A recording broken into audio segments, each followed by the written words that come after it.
10 seconds, 5 seconds. Start. Friends, I would like to say a few words in regard to the weakness of parliamentary system of government or democracy.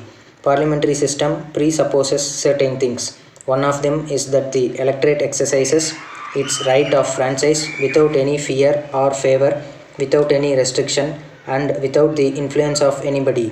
But in a country like ours, where the electorate is illiterate by and large, where the electorate is divided amongst various sections, religions, communal, caste, and economic classes, etc., it is very difficult to say that the electorate exercises its franchise absolutely on the basis of its own free will. We have seen that on certain occasions, as a lot of influence is brought on the electorate or at least on sections of electorate, either on account of emotional appeal or on account of the money or on account of certain other factors. If the electorate is not allowed to exercise franchise without any favor or influence, it is quite possible that the legislature that is formed does not reflect the true will of the electorate as such. If there is no minimum contact on the part of the elected representatives of the people in the legislatures, it will only lead to political instability. The Prime Minister or the head of the government is made responsible to the legislature and also within his own party framework to the party. It is possible, as it has happened in several states, that the head of the government will be preoccupied in the maintenance of his own position rather than in service of the people at large. For instance, if there is a possibility of a deflection in my party, if I am the leader, I will be day and night concerned with how to win over somebody else to make up the deficiencies in my party or how to extract some more members from the other party, and the administration or the governance become secondary in my work. Therefore, it is alright where the people are illiterate and educated. They have certain minimum degree of responsibility and there is a minimum degree of decent conduct and honesty amongst the members of legislature. This is the weakness in the parliamentary system.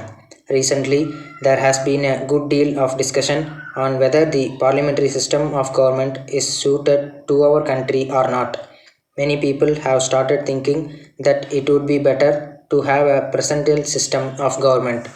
You know the main difference between the two systems. Both are democratic, unlike in several other countries where they also call their own system as democratic system. But there is no voting. Even if there is voting, it is only for namesake. There is no real freedom of expression or franchise. But both presidential system as well as parliamentary system are democratic in character.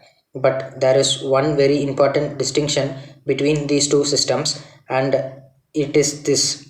Whereas the head of the government in parliamentary system is responsible to the legislature in a presidential system, the head of the government, who is also the head of the state, is not responsible to the parliament or legislature. This will give him a certain amount of security of his tenure. Once he is elected, he knows that he is going to be there for a certain period unless he commits certain treason, in which case parliament can impeach the president. But very rarely it has ever happened. As it is, he has a tenure of certain period of undisturbed authority. There is no fear that somebody would defect from one party to some other party and his position would become rather weak. This will leave him the necessary sense of security and also the necessary amount of confidence so that he can go ahead with the schemes that he wants to implement.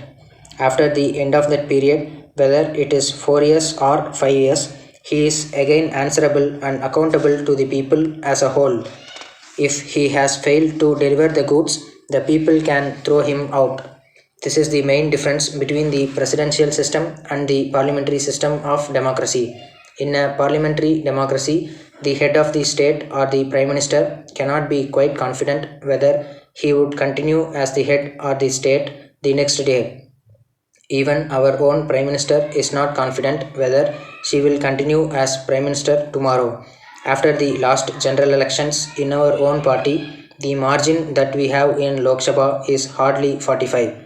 If half of the members walk over to the other side, the Prime Minister will not be the Prime Minister tomorrow. Actually, the whole trouble has started ever since she became the Prime Minister. Stop.